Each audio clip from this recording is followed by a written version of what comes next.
Hai, selamat pagi. Kali ini ada teman saya, Abdul Rahman dari Garut, yang mau membahas tentang bibit, cara buat bibit, dan seterusnya. Nanti mungkin ada part 1, part 2, karena videonya mungkin terlalu panjang. Oke, langsung saja dimulai dari pengambilan metan atau media tanam yang baik. Nanti ada pencampurannya di sini.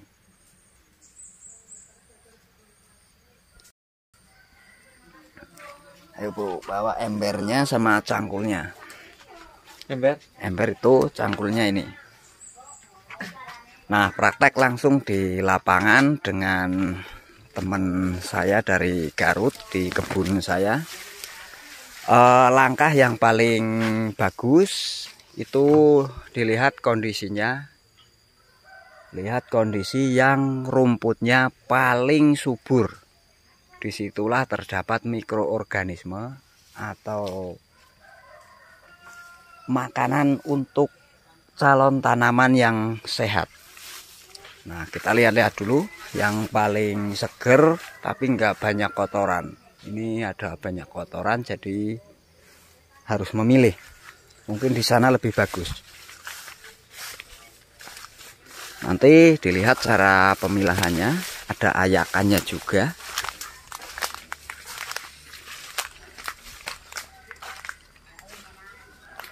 Nah, ini lokasi tempatnya yang paling subur, harus dibersihkan rumputnya dulu.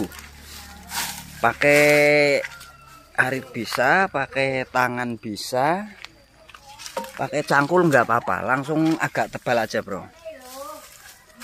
Nanti dipilah aja.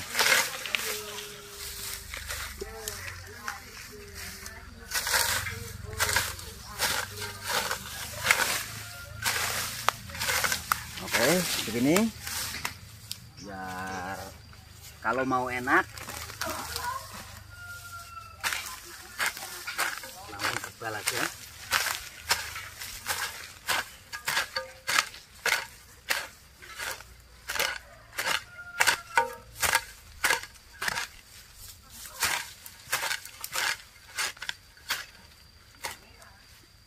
Nah, ini dibersihkan bro, rumputnya dipisahin. Nah, itu rumputnya harus dipisahin dulu sebelum masuk ayak ya.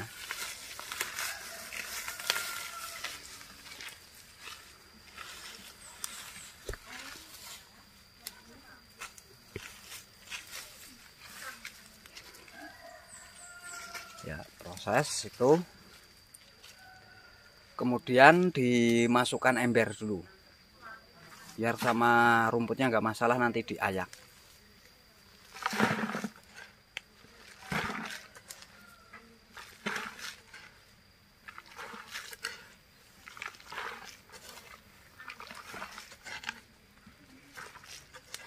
Kalau nanti kejelasannya di sana di gubuk ya, kita jelaskan sambil praktek. Ayo gubuk lagi.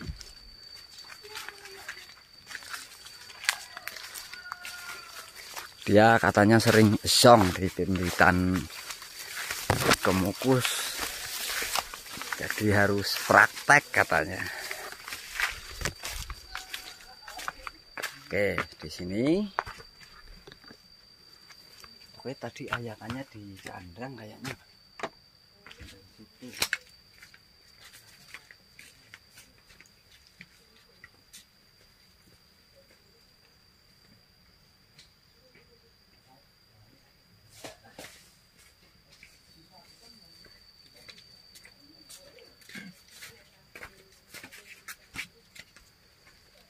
Ini tumpahkan dulu. Udah masukin aja semua, nanti jangan banyak-banyak. Ini aja. Nah, ini kalau ini harus digemburkan dulu.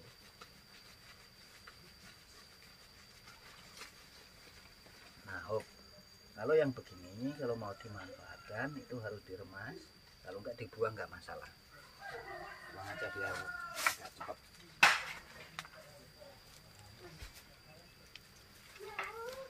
Nah, itu proses pengayakannya seperti itu. Nanti kita sambil komunikasi, biar mungkin bagi teman-teman yang belum paham bisa tinggalkan komennya.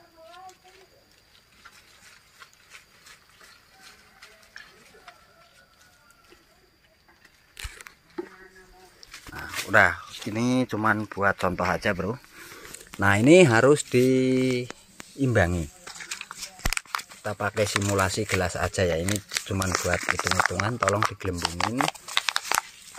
Nah, ini dibuang dulu, nanti buat contoh. Nah, ini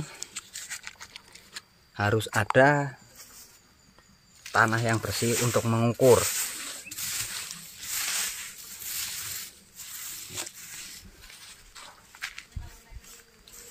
Bentar.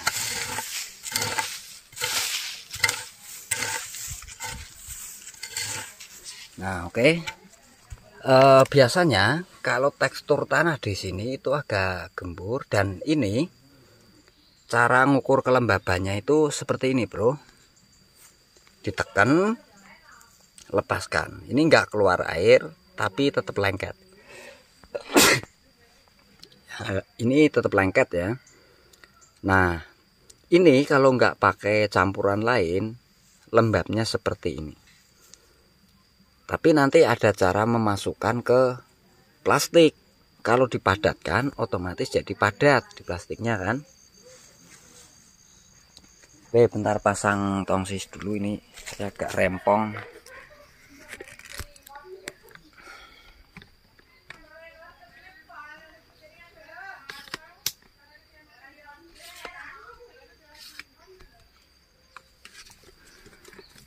Nah, seperti itu tadi kejelasannya, sambil dipelajari. Nah, kan terasa kan? Terasa. Nah, itu. Nah, sekarang ditaker, coba tiga pakai itu, pakai gelas ya. Nakernya jangan begitu, itu kecolongan, jadi harus begini. 1, 2, 3 kan, ininya 1, tuh kan. Nah, itu takaran 31. Coba diaduk, bro. Nah, itu diaduk, teksturnya seperti ini kan, nggak gampang padat kan jadinya. Nah, ini kalau tekstur tanah di tempat kalian lebih lengket dari ini bisa ditambahi, yaitu 32, tidak 31. Nah, pencampuran kulit padi atau sekam ini bisa dicampur dengan yang lapuk, yang masih mentah, ataupun yang sudah jadi sekam. Kalau sekamnya itu minimal, misalkan 1 gelas ini 25%-nya saja yang sekamnya, yang lainnya yang lapuk dan yang utuh. Kenapa harus yang utuh? Karena begini, kalau yang lapuk sudah habis terurai atau termakan oleh zatnya, sudah diurai oleh mikroba, maka yang utuh ini sebagai makanan cadangan atau sebagai pengganti yang lapuk. Tujuannya seperti itu. Nah, ini kan jadinya kurang lembab kan, setelah dicampur jadinya kurang lembab. Nah, gimana mengatasinya? Ini sebelum dimasukkan ke sini harusnya ini diratakan dulu, disemprot PGBR atau mikroorganisme lokal, atau kalau nggak ada pupuk organik cair. Kemudian posisinya digunungkan begini, tutup selama 1 minggu. Ini hasilnya akan beda. dan kesuburan saat pertumbuhan itu akan lebih maksimal.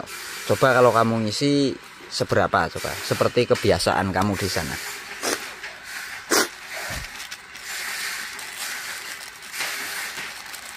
Ditekan nggak? Ya seperti kebiasaan kamu di sana, biar kita tahu kekurangan dan kelebihannya itu seperti apa gitu. Dan kebiasaan saya kayak gini, bro.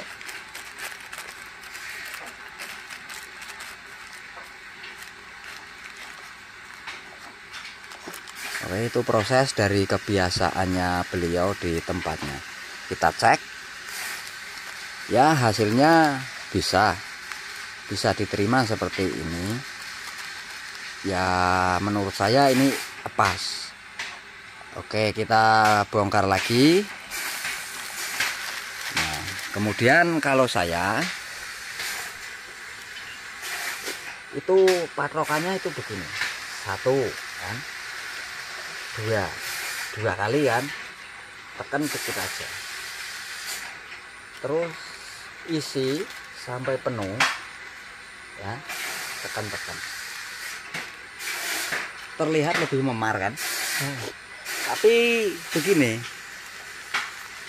pada kuncinya itu saat kita tusuk pakai kayu ini sudah lebih padat kan. Kan kalau terlalu padat nantinya saat ditusuk pakai kayu itu akan sangat padat. Nah, Dia mengendap. Itu.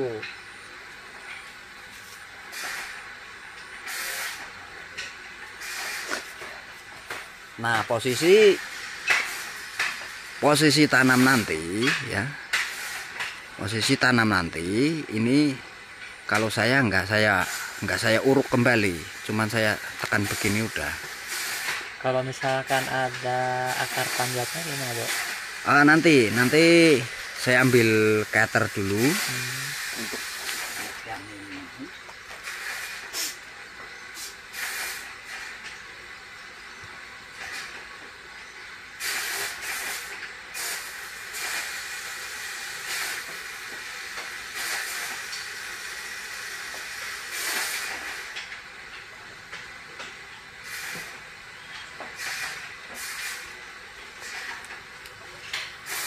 Oke, kita ambil entres dulu ayo. Nah, ini proses pengambilan entres. Nah, ini yang melada bro kayak gini penyakitnya. Nah, ini penuh. Yang kemarin saya ceritakan, saya cabutin itu di sini bro. Ini titik-titik tanamnya. Saya tebang sama tajar-tajarnya. Kita cari entres di sini. Nah, ini harusnya sudah mulai pangkas. Tapi ini kalau temanya mau digelantungkan, nggak usah dipangkas, nggak apa-apa. Nanti dari sini ini ada ulatnya nih.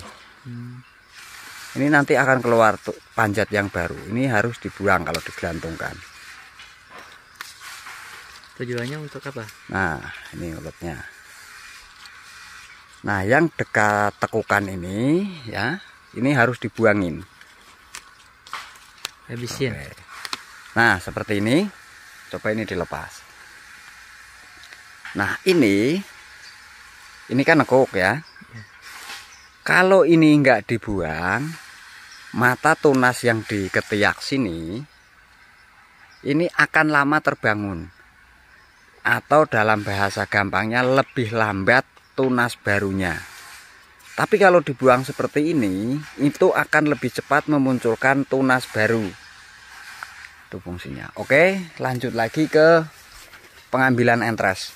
Karena fokusnya adalah di bibit dulu. Karena dia memang kurang paham ya. Nah, ini harusnya itu loncat ya. Itu harus dipotong sebatas ranting itu. Tapi kalau naik-naik ya susah juga nih. Coba kamu ambil gambar.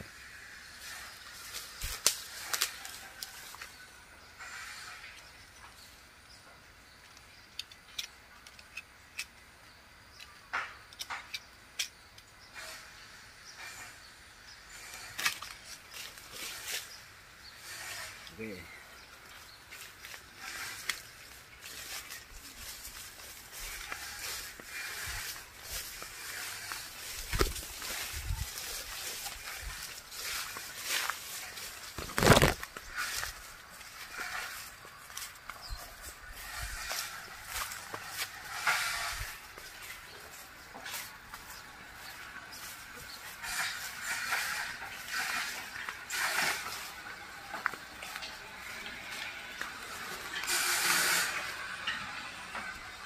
Nah, di sini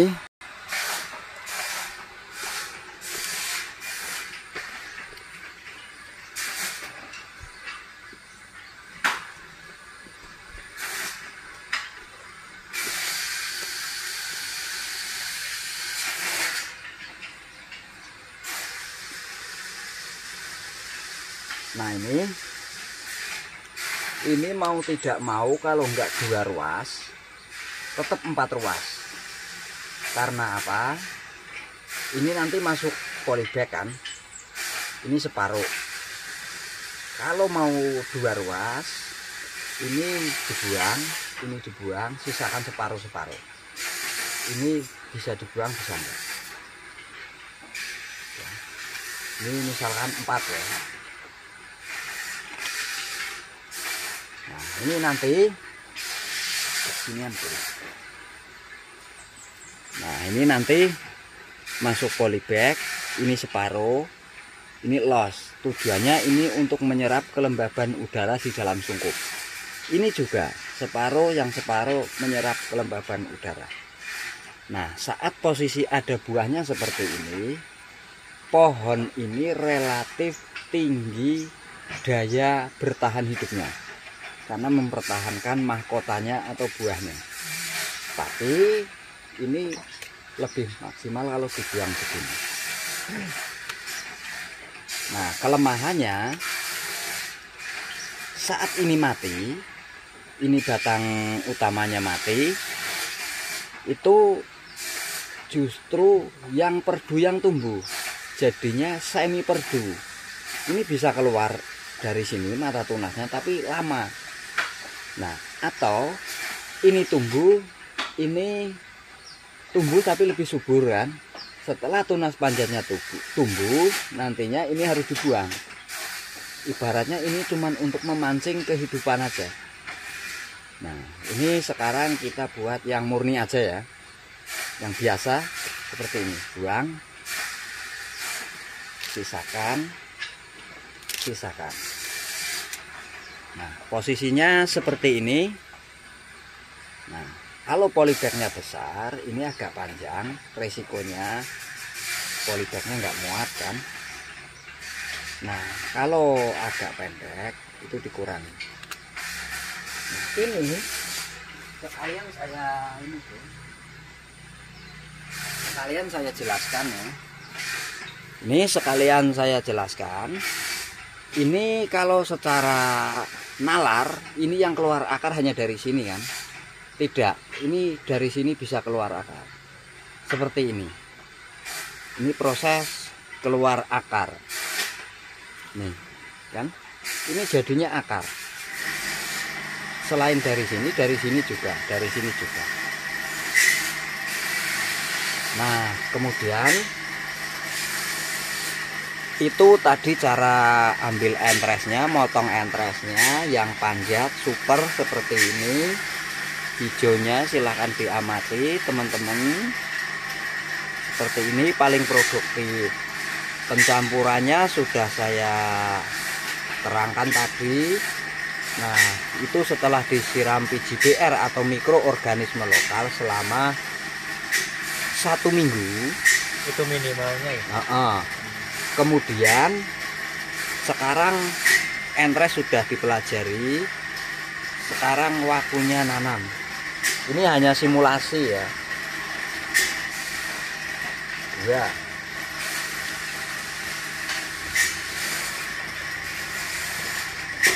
Tiga. Nah, kenapa tidak saya full?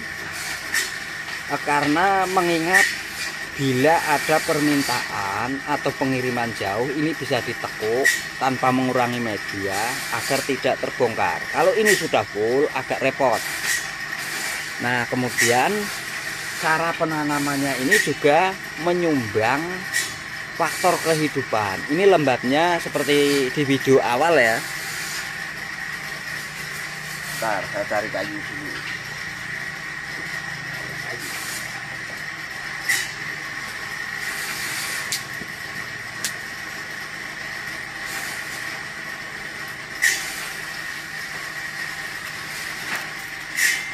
Oke. Nah, di sini ditusuk agak melebar ke samping. Ingat yang ini jangan di pinggiran seperti ini ya, atau mengarah jauh. Ini menempel. Ini sebenarnya kurang dalam, bro. Nah, hop. Ini jangan dipadatkan. Ini cukup ditekan begini atau digerakin gini. Nah, yang jadi soal ini Ada belahnya. enggak, ini kan apa namanya, enggak kekubur seperempat, enggak kan? Iya. Kasih tanah aja dikit. Nanti ini ya, ini akan berkembang menjadi akar yang putih, bro. Inilah yang bertahan hidup selama proses. Nggak terlalu dikubur sampai sini. Enggak, jangan. Jangan. Kalau kemukus jangan. Justru separuh. Kalau saya itu dipadatin, bro. Jangan dipadatin. Saat tanah yang padat Ya. dan ini akar yang muda, airnya nggak mudah tuntas. Jadi gampang busuk. Tapi nggak apa-apa itu kalau goyang. Ini mau goyang dari mana, orang di dalam sungkup. Oh iya. Kan? Kalau lagi ngecat kan otomatis kegedor gitu. Ya ngambilnya hati-hati. Oh, hati-hati. Ini nanti kalau nata di dalam sungkup itu harus rapi. Jadi kamu waktu ngecek bisa begini, ngambil daunnya yang rontok kan. Nah, ini nanti akan berubah setelah biasanya 10 hari ke atas. Ini akan memunculkan akar-akar putih. Nanti kita lihat di dalam sana. Akar-akar putih ini yang menyerap nutrisi dari kelembaban udara di dalam sungkup. Sementara daunnya yang saya sisakan, ini adalah membantu proses fotosintesis atau masak hasil serapan ini. Kalau yang nggak ada daunnya bisa jadi, tapi lebih tinggi faktor kegagalannya. Nah, ini seperti ini. Nah, kemudian yang penasaran lagi, ini kalau buat semi perdu, saya lihat kok di teman saya bagus, misalkan seperti itu ya, bro. Ini kondisinya seperti ini. 1, 2, 3, 4 lagi. Ini 4, ini sama ini yang disisa. Potong. Ini yang dibuang yang paling muda aja. Oh, yang tua enggak? Kalau yang seperti ini buang. Ini dipertahankan. Ini buang. Ini daunnya bawah buang. Ini sedikit-sedikit aja. Ini hanya untuk bertahan hidup.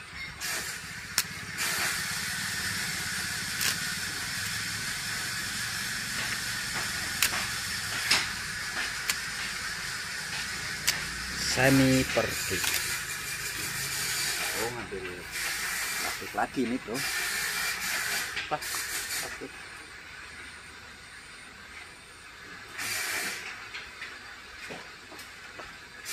Ya, ada ini.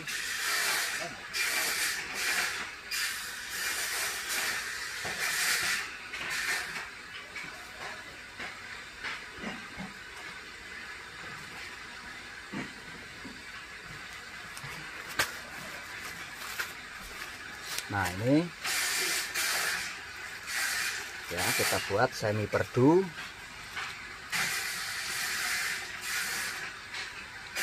Ini hanya simulasi ya, tanahnya yang tadi ya.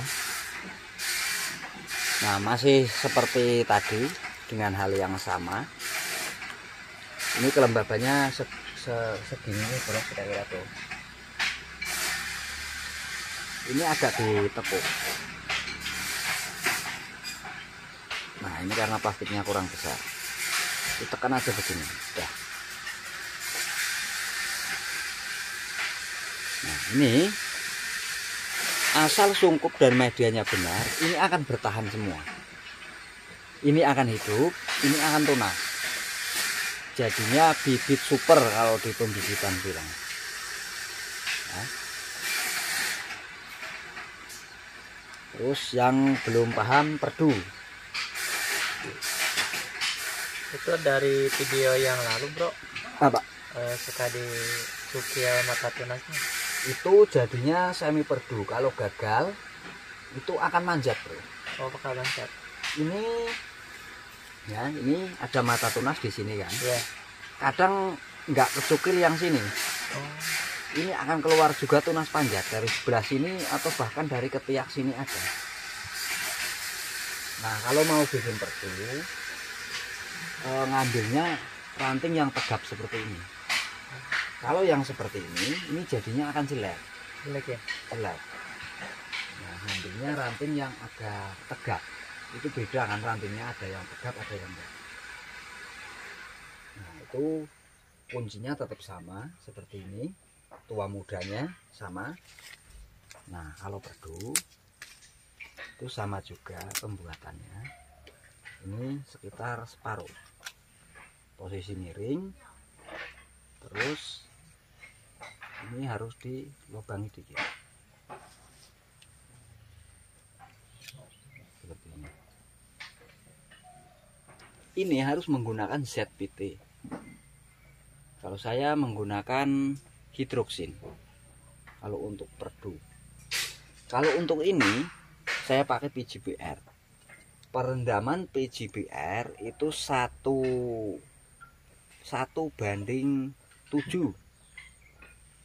Misalkan satu tutup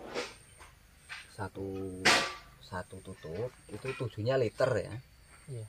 Satu tutup 1 mili lah ibaratnya. Satu ini 7 liter.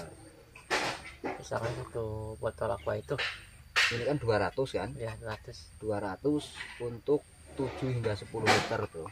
200 ml itu dari untuk 7 liter ya. 7 sampai 10. Nah, posisi perendaman di wadah itu jangan pakai ember seperti itu diberdirikan. Kalau saya perendamannya saya tidurkan di bak. Ini semuanya terendam. Kalau pakai PGBR itu bisa 1 hingga 2 jam. Perendaman, angkat, tiriskan, baru tanam. Kalau pakai hidroksin atau perangsang akar kimia, saya cuma merendamnya 30 menit. 30 menit saya angkat, kemudian tancap. Itu dari apa, nunggu kering dulu? Ya, angkat tiriskan itu sama dengan mengeringkan. Mengeringkan. Itu berapa lama gitu Pak? Ya nunggu ini tuntas. Kalau masih basah kuyup ditancepin rawan gagal. Oh, gagal. Itu angkat, tapi jangan dijemur. Dianginin aja. Yang seperti ini. Cahaya seperti ini. Diangin-anginkan. Biasanya hampir satu hari. Setengah hari baru tiris ini. Iya. Nah, kenapa saya suka tidurkan? Karena pada saat diberdirikan ini akan keluar cairan lebih banyak. Iya. Secara otomatis ibarat manusia itu darah yang keluar itu lebih banyak, jadi lebih rawan mati. Saat penirisan pun saya rebahkan, ditidurin. Jadi intinya ya, nah yang nanggung itu kalau yang seperti ini bawah ada akar, atas cuma satu. Ini mau tidak mau, kalau saya potongnya segini, terus ini nggak usah panjang-panjang, saya buat segini aja. Ini buang. Jadi dua ini tetap kalau ditancepin syukur hidup, syukur enggak lah ibaratnya, begitu kan lama. Nah, yang dimanfaatkan yang ini sebenarnya agak terlalu mudah terus. Ini buang aja ini. Ini yang begini tetap gagal. Nah, seperti ini. Ini kelembabannya lebih rendah daripada yang agak tua seperti ini. Ini cenderung gagal. Masalahnya ini muda kan, rawan busuk. Nah, seperti itu. Itu yang di dalam itu ada yang pakai, tadi saya ceritakan itu pakai bawang merah, rendemnya semalaman, gosong. Yang pakai PGBR ada. Instruksinya enggak. Malah pakai PGBR. Nah, buat teman-teman yang penasaran silahkan datang, kita belajar bareng. Ini dari Garut. Kita sebenarnya pelanggaran bro, kalau buka sungkup tengah hari seperti ini dia tahu dia pelanggaran, tapi udahlah nggak masalah lah, kita lihat aja.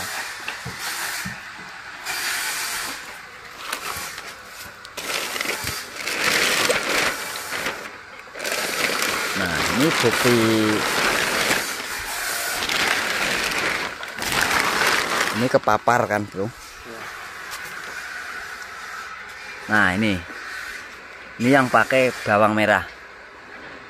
Tuh banyak yang mati kan. Nah, ini juga. Nih gosong kan. Ini musim kemarau, jadi benar-benar susah. Kalau musim kemarau lebih susah daripada ini musim penghujan. Maaf, kebalik. Ini lebih susah. Nah, ini yang berhasil seperti ini bro. Ya, keluar akar putih-putih ya. Nah, ini teman-teman silakan diperhatikan. Ini yang tadi saya ceritakan, untuk akar tempelnya berubah menjadi penyerapan nutrisi atau kelembaban udara di dalam nih. Seperti ini.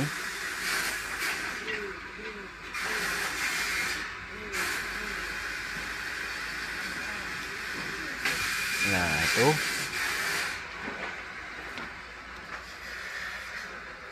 Nah, ini ini lada jenis LDL yang baru disambung. Ini paper taken sambung. Saya mengikatnya pakai tali karung. Ini yang alami. Ini yang sambung paper taken juga ini. Nah, ini yang bawang merah ngerendamnya 1 malam hangus. Nah, yang ini padahal ini yang awal bro. Yang itu pakai PGBR. Yang terakhir malah itu beda 1 minggu. Hasilnya bagus ya bro. Nah, silahkan dilihat sendiri hasilnya bagusan yang mana. Ya pastinya dari PGBR kan. Berarti kan ada imun itu bekerja. Ini PGBR dengan media yang sama, cuman waktunya lebih awal yang pakai bawang merah. Ternyata hasilnya memang dalam teknik tanaman, kalau PGBR tidak diterima untuk CPT atau pengganti ZPT. Tapi kalau saya nyoba, buktinya bisa dilihat, udah 2 kali saya begitu, pakai perangsang akar gagal, pakai PGBR malah berhasil tuh. Ini teman-teman pastinya bakalan pada nanya, ini buat gunanya buat apa? Nah, ini. Nah, bagi ini ya, Mas Abdul Rahman, betul sekali. Nah, sekarang begini. Kita lihat lubang ya. Ini fungsinya kulit padi yang di bawah ini, bila lembabnya berlebih ini akan terserap tuh, bekasnya bisa dilihat kan. Nah, 1 itu di awal. Yang kedua, setelah akarnya tembus keluar dan menjalar di mana-mana, saat kita angkat akarnya nggak rusak. Itu yang kedua. Terus yang ketiga, apabila kita lupa nyiram di media ininya kekeringan, masih ada kelembaban yang diserap akar. Yang keempat, akar liar dari pohon yang di luar itu nggak mengganggu polybag, nggak menusuk ke dalam polybag, karena sering terjadi akar kopi, akar pisang atau akar apapun mencari kesuburan masuk ke dalam polybag dan mengganggu pembibitan. Nah, ini pengalaman saya yang kedua tentang perangsang akar pakai bawang merah dan air kelapa karena salah teknik. Dan itu saya tahu saya salah teknik, tapi tetap saya coba agar hati saya puas. Nah, ini disaksikan oleh saudara kita Abdul Rahman dari Garut, hasil yang menggunakan PGBR dan hasil yang menggunakan bawang merah. Bagusan silahkan ditanya atau disimak sendiri. Nah, untuk kejelasan teman-teman yang saya ceritakan tadi, ini akar tempel yang sedianya menempel untuk pegangan pohon kemukus itu, setelah dipotong ini akan berubah fungsi menjadi akar serap selama penyemaian. Ini menyerap kelembaban udara di dalam sungkup untuk bertahan hidup. Saya pernah lihat bro, dari sini tuh memanjang ke bawah. Itu kalau memang sekiranya dari sini dia mencari apa namanya asupan dari tempat lain seperti paneli. Kemukus ini mandiri. Nah, ini yang termasuk super yang seperti ini. Dia nggak patah, akarnya nggak begitu berkembang, nggak banyak, tapi yang di dalam banyak. Dan pertumbuhannya pun bisa dilihat tuh mau muncul 2. Ini biasanya yang seperti ini itu nggak patah di tengah. Nah, ini cuma ada beberapa, 1, 2, mungkin ada beberapa lain mungkin. Nah, saat kalian nyemai, kalau baru seperti ini jangan bangga dulu. Karena kemukus memang yang muncul itu tunasnya dulu ketimbang akarnya dulu. Nah, setelah patah jangan putus asa. Simpan lagi di dalam sungkup. Nah, simpan aja dulu, nggak ada masalah. Nanti setelah tunas kedua atau setelah patah 10 hari masih hijau, keluarkan dari sungkup, nggak ada masalah. Asal nggak kehujanan kan? Jangan kehujanan, jangan kepanasan. Nah, akar ini nanti setelah keluar dari sungkup, setelah tunas patah 10 hari nggak mati, keluar dari sungkup, akar ini akan mati dan berubah dengan berkembangnya akar di dalam. Nah, ini dibuktikan atau bisa dilihat dari perkembangan daun, buka plastik, akar banyaknya akar di dalam plastik sesuai dengan kesuburan daun. Nanti kita lihat di sungkup sebelah. Nah, ini yang cabutan alhamdulillah hidup. Ini mode bawang merahnya malah gosong kayak keripik. Ini yang pertama belum tunas, tapi yang pakai PGBR lebih sehat. Oke, kita tutup dulu ya. Ini pelanggaran sosial bagi pertanaman ini. Oke, yang di sebelah sini bro. Oke, ini tinggal beberapa. Nah, di sini ya. Nah, di sini kita akan buktikan akar dinilai dari daun. Oke. Ini semuanya harus dibuktikan. Ya. Oke, kita lihat. Nah, kita lihat dari yang akarnya masih kurang bagus ya bro. Silahkan dipilih akar yang atau kuncup yang baru sedikit, nanti kita buka biar disaksikan oleh teman-teman kita yang belum bisa hadir ke sini. Nah, ini yang baru-baru. Nyari aja yang udah tunas tapi daunnya belum mekar. Di sini ada mungkin.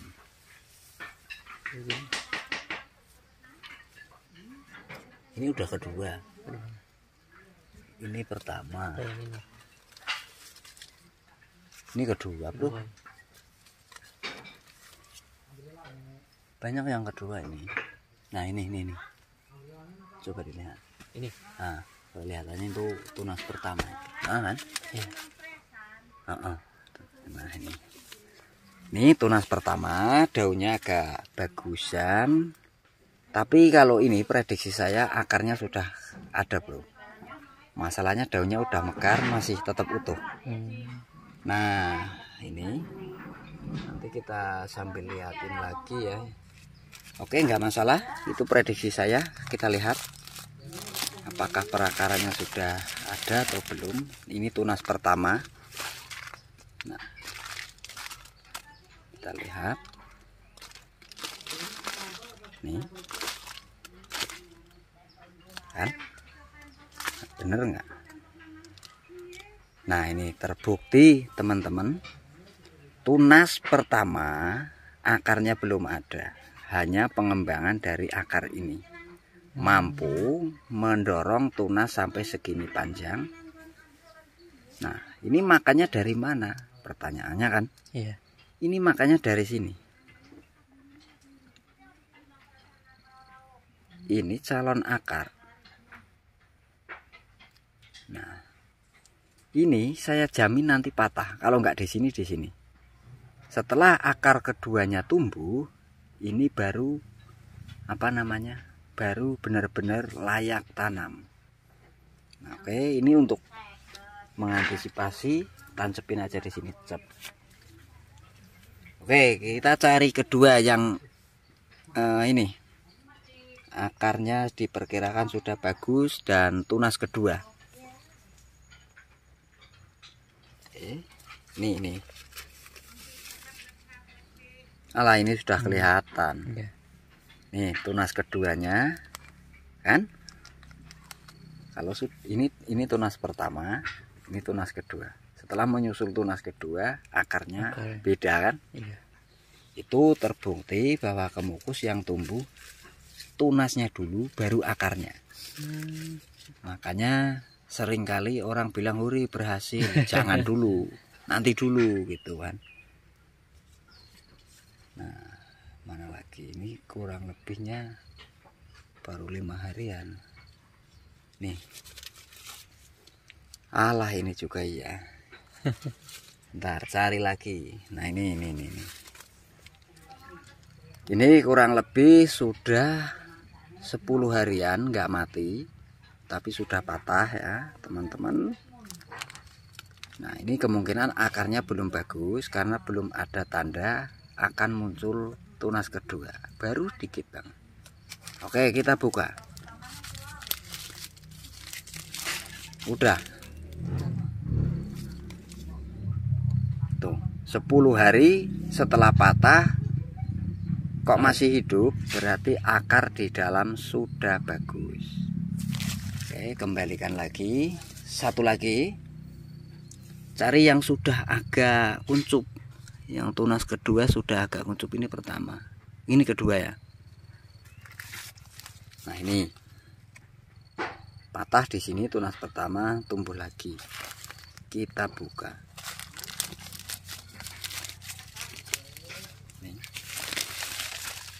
Belum ada ya. Udah. Nih bisa dilihat dari atas ya. Tuh dari bawah ini akan membentuk, dari atas sudah segini. Dan ini tunas kedua. Kemukus bisa ditebak itu dari tunasnya. Kalau tunas pertama belum tentu. Jadi akarnya bagus. Iya. Iya, yang ditentukan itu tunas kedua ya. Tunas kedua paling enggak ya. Tunas pertama patah 10 hari setelah tunas masih hijau, itu kemungkinan besarnya berhasil. Kalau sering ada yang bilang kalau 20 hari enggak mati itu jaminan berhasil. Itu belum jaminan, tapi jaminan ada harapan untuk hidup. Begitu. Jadi memang ini penuh inilah. Nah, ini untuk mengurangi. Ini sengaja bro bikin sungkup yang terbuka kayak gini? Enggak, ini sebenarnya awalnya itu sudah berhasil hidup. Saya sudah keluarkan di sana itu, cuman itu kan ambruk. Atasnya itu pecah, jadi saya karantina di sini. karena paranetnya sudah saya buka, akhirnya saya buka. Nah ini awalnya tuh ambruk. Ini.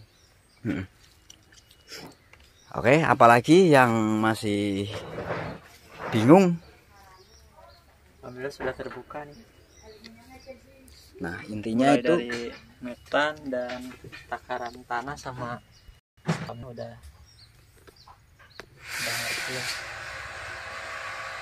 Nah jadi kalau yang kayak gini bro, intinya itu bonus lah buat kita.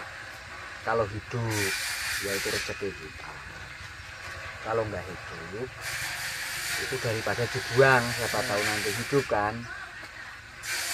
Nah, Ada yang nanya bro, Hmm. kalau nggak pakai sekam itu berisiko apa? kalau nggak pakai sekam resikonya ini rawan apa namanya, keras. Jadi madet. Kena air ini rawan keras, kecuali tanahnya itu pakai kerikan yang paling tipis, nggak ada masalah nggak pakai sekam. Intinya sekam itu selain mengandung zat tertentu, itu memang memperlambat proses kerasnya akar ini saat disiram atau kena lembab. Kalau pakai itu tuh tanah di sekitaran pohon bambu Bagus. bagus. Walaupun di sekitar itu nggak ada rumput atau gimana? Nggak apa-apa kalau Nggak di apa-apa. cuman itu ada rizoma apa pengurai tanah. Kenapa pohon bambu di tanah yang keras itu kok tetap Gembur gitu. gembur? Iya. Itu ada bakteri pengurai tanah.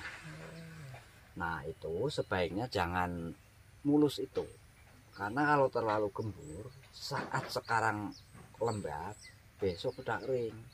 Oh iya. Kalau ya ibaratnya itu bisa diganti dengan sekam ini, pengganti sekam ini lebih sehat, cuman kurang suburnya itu kurang. Jadi tetap pakai kerikan tanah kombinasi sama itu apa namanya, tanah rumpun bambu. Iya. Bagus itu bro. Misalkan itu 2, tanah kerikannya 1, nggak masalah. Apalagi kalau di tempat-tempat yang tanahnya agak lengket, Iya. itunya dibanyakin, tanahnya itu dikit. Intinya tanahnya itu buat ngikat tanah yang terlalu gembur. Gembur. Intinya seperti itu aja.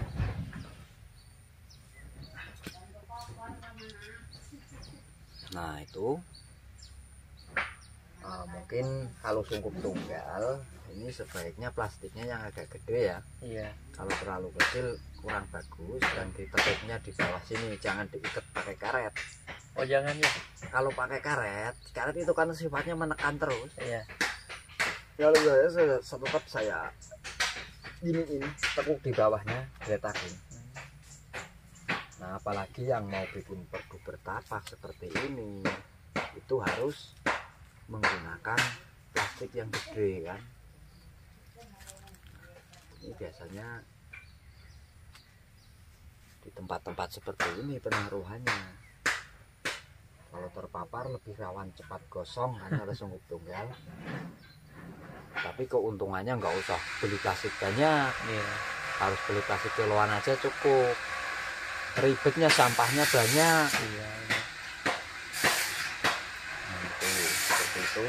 Kalau proses saya bikin ini bibit seperti itu. Nah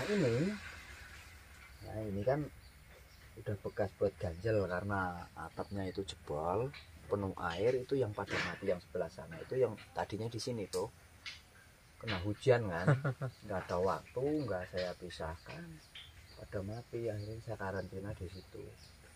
Ini bisa dipakai lagi, nggak ada masalah. Kalau ragu ini dikumpulin dulu prosesnya.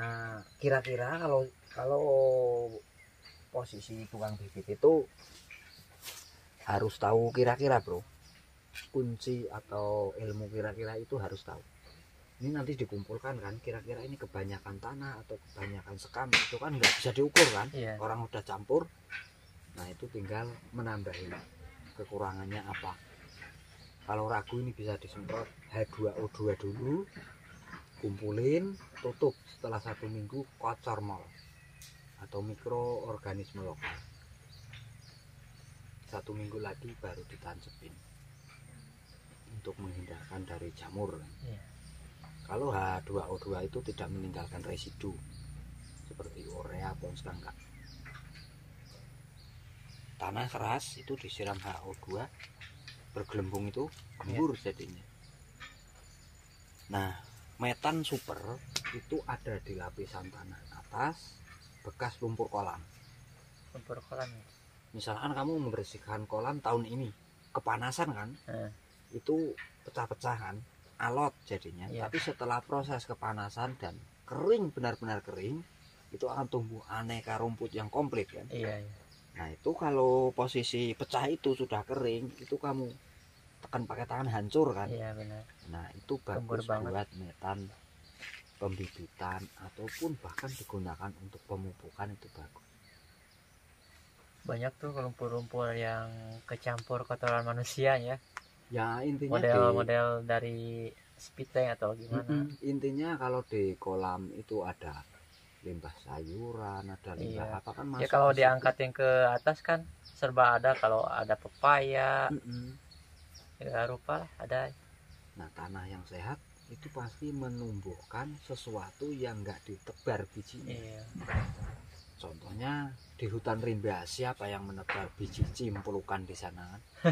Tapi kalau kita tebang, habis penebangan itu yang tumbuh jenis-jenis itu. Tapi tanah yang udah kering dari kolam itu seharusnya pakai sekam juga. Iya, tetap pakai sekam. Cuman takarannya lebih sedikit kalau yang dari kolam itu, karena dia sudah mempunyai tekstur gembur. Misalkan kalau tanah kolam 3, sekamnya setengah aja. Ya nanti tetap dilihat yang tahu itu yang mau membibit. Misalkan contohnya di sini kamu praktek di sana kurang bagus, kamu kurangi, nggak ada masalah bro. Intinya ini hanyalah patokan atau referensi buat kamu. Nah nanti sekiranya kamu di sana kok kurang bagus, takarannya dikurangi atau ditambahi, bagusnya di lokasi kamu itu berapa banding berapa. Masalahnya sini sama desa bawah itu sudah beda. Harus beda. Jadi pendidikan atau bekal dasar itu hanyalah untuk patokan. Jadi yang bisa berkreasi, tahu persis itu orang yang mau melakukan pendidikan di tempatnya itu. Mereka paham kan tekstur tanah di sana, kecuali memang orang itu profesional dalam bidang buat bibit. Jadi langsung paham, pindah lokasi langsung paham, ini tekstur tanah begini harus 41, pindah ke sini harus 31, harus 21, itu langsung paham.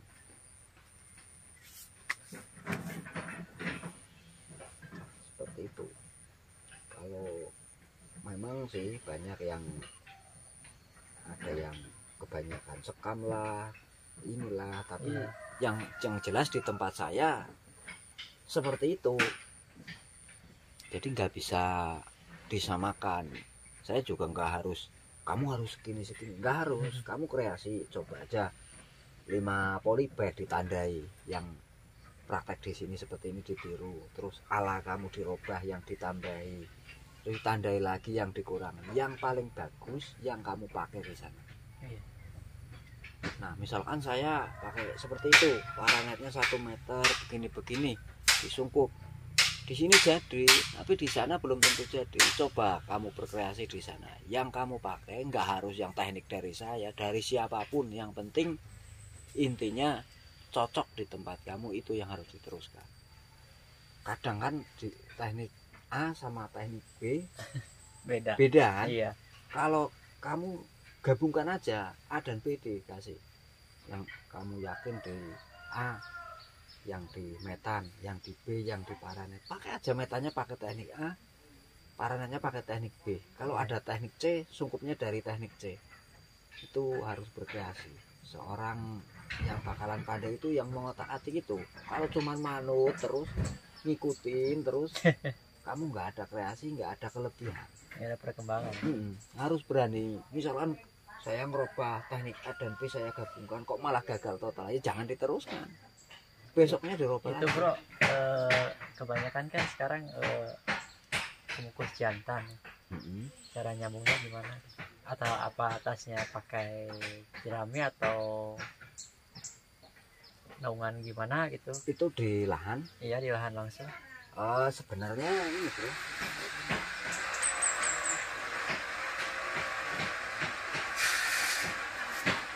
nah ini bukan pemukus ya, ini lada hitam, tapi mau saya pakai buat, jangan nyambung pemukus itu di apa namanya, di batang yang tua. Kalau nggak ada batang yang tua, batang yang muda, dibuatkan batang yang muda. Gimana caranya tumbuh batang muda? Yang masih ungu atau gimana? Nanti kita praktek langsung, kebetulan saya miara satu yang jantan untuk edukasi. Ya. Oke, untuk pembibitan gimana kira-kira? Sudah, alhamdulillah sudah. Nah itu nanti kalau keluar dari sungkup, ya keluar dari sungkup, saya ambil dulu.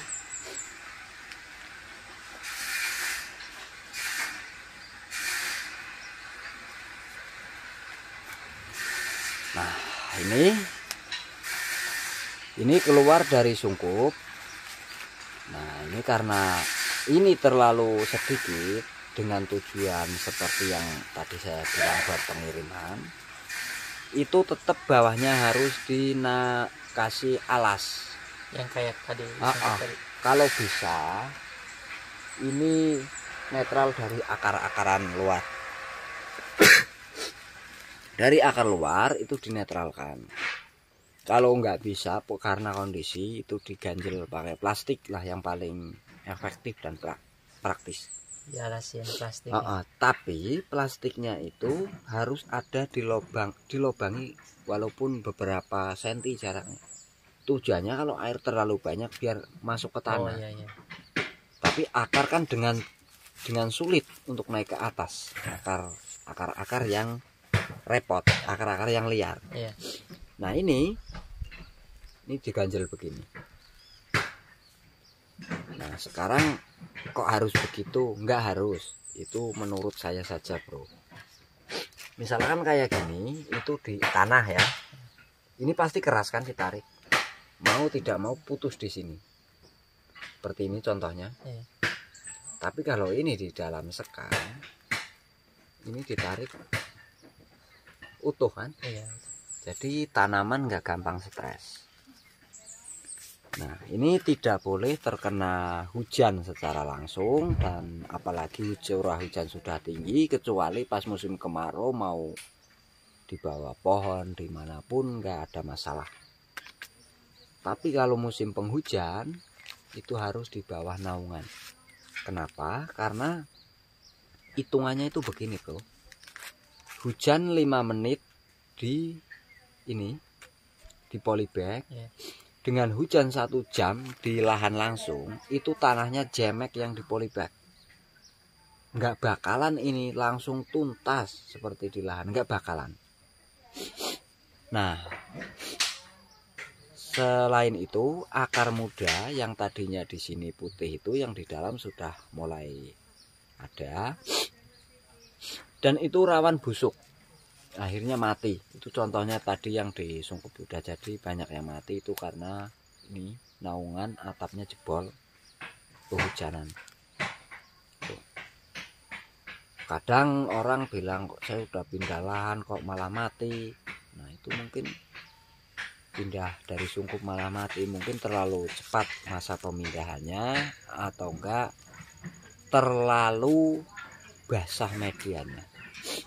Itu hanya seperti itu. Nah kapan waktunya mupuk kan? Kalau kamu biasa mupuk pakai apa bro? Ya pupuk kohe kambing aja. Kalau yang cair? Cair mungkin dari air cucian beras yang fermentasi. Nah air cucian beras itu bisa dipakai, itu bisa 1 minggu sekali dikocor. Kalau itu kohe kambing itu berapa kali ada sekali? padat? 1 tahun saya 3 kali, kalau ada, kalau nggak ada tetap 1 kali, yang lain cair. Ya. Oh, 3 kali itu dari awal musim hujan, pertengahan, dan akhir mau kemarau. Itu akhir musim kemarau kan menjelang pengisian buah. Itu kalau untuk menjelang musim berbunga, itu kalau untuk yang sudah produktif. Kalau belum produktif bebas. Kalau yang kojar itu sebulan sekali mungkin ya. Kalau saya nggak fokus bro, lihat dulu kondisi tanahnya. Kalau agak gersang sebulan sekali, 2 minggu sekali boleh. Lihat pertumbuhan tanamannya.